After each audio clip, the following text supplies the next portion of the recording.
Hello and welcome. In this unit, we'll discuss IEP timelines. Why is it important for parents to know about timelines? Well, it's important for several reasons. First, it allows parents to know when they can expect a response to a request or an action to happen, such as a school holding an IEP meeting. Knowing timelines cuts out some of the guesswork. Second, it helps parents to know when a school misses a timeline that's required by law. This is important in holding schools accountable and in ensuring that your child's school is in compliance with the law.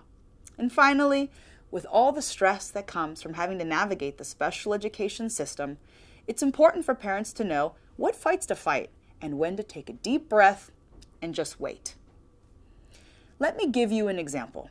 Let's say a parent requests an IEP meeting and the school acknowledges the request, but then does nothing. Let's say a week passes. Should a parent worry that no IEP meeting has been held? What if 2 weeks have passed by? Well, a parent may want to hold an IEP meeting immediately, and in an ideal world, all IEP meetings would happen within a week or two. But in a legal sense, no, there really isn't a reason to worry. Why? As we'll see in a few minutes, the school has a lot longer than 1 or 2 weeks to hold an IEP meeting. In this example, the school is therefore still within the legal timeline set by law and not out of compliance.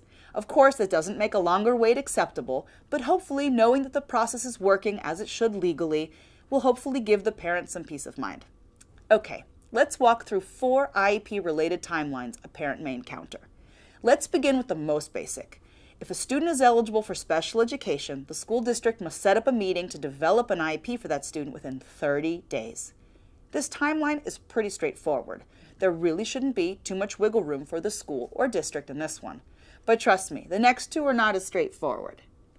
What if a student already is in special education and a parent requests an IEP meeting? If a parent requests an IEP meeting, the IEP must also be held within 30 days. As we've discussed in previous units, there are different ways you can count days. Some ways of counting days include business days, which are pretty much Monday through Friday except for holidays. We wouldn't count Saturday or Sunday when we count business days, unless the business, in this case the school, is actually open on those days. School days are when a school is open for business. When we count school days, we exclude vacation and in-service training days. Calendar days are every day in the calendar, Monday through Sunday, regardless of holidays or when a school is open. This is the type of day you'll be counting if the law doesn't actually specify something else. Again, the law says that if a parent requests an IEP meeting, the IEP must also be held within 30 days. Here, the law says 30 days only. It doesn't specify business or school days. We know that we're working with calendar days. Does this mean that we just count off 30 days and when we hit the 30th day, the school must have held an IEP meeting? Well, yes and no. Yes, because in many cases, the school will hold an IEP meeting within the 30 days. No, because there's one big catch here. School vacation in excess of 5 days don't count towards the 30-day requirement. For example, if a parent were to request an IEP meeting during the last day school is in session, the school wouldn't have to hold the IEP meeting within the 30 days. Instead of the meeting being held during summer break, the IEP wouldn't be held until the new school year starts. Why? Because school vacations in excess of 5 days basically stop the clock. What about the timeline to have an IEP meeting? If the IEP is being held due to an assessment? If an IEP is being held as a result of an assessment, the school has 60 days to hold the IEP meeting after the school receives a parent's written consent for the assessment. However, as we're going to learn later in our assessment unit, the school has an additional 15 days to provide a parent an assessment plan after the parent makes the initial assessment request. Therefore, a parent, from request to IEP meeting, could wait up to 75 days for an IEP meeting that is the result of an assessment. This timeline also has the vacation day catch. That is, 60 days a parent waits for an IEP meeting after they sign and submit their consent for an assessment does not include vacation days in excess of 5 days. Again, if there are vacation days in excess of 5 days, the clock stops. I told you they were confusing.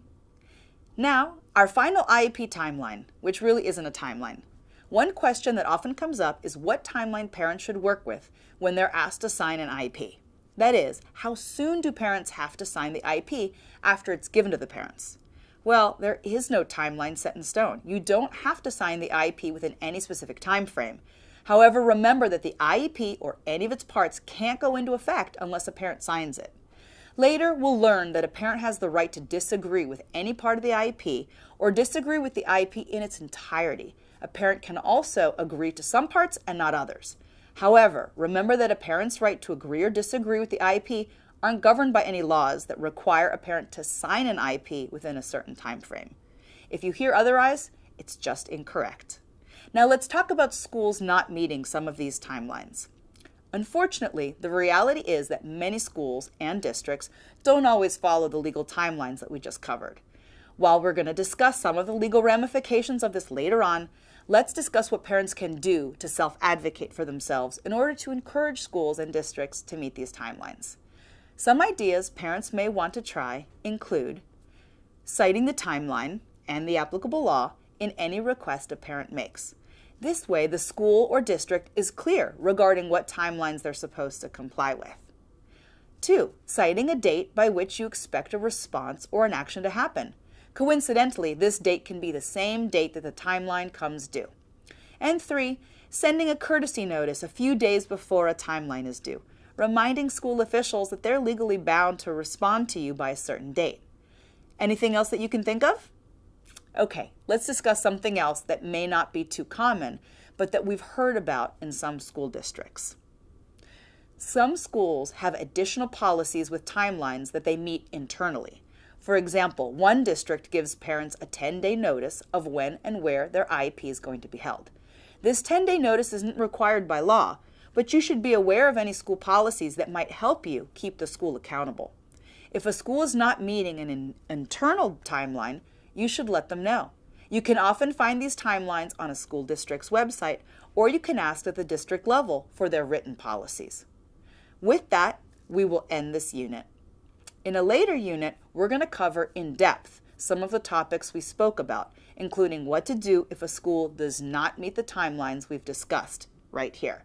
For now, you can read more about the IEP and timelines in our toolkit online. If you're in the Los Angeles area, you can also call us for an intake if you're having trouble with your child's educational program. Well, thanks for joining us today, and goodbye.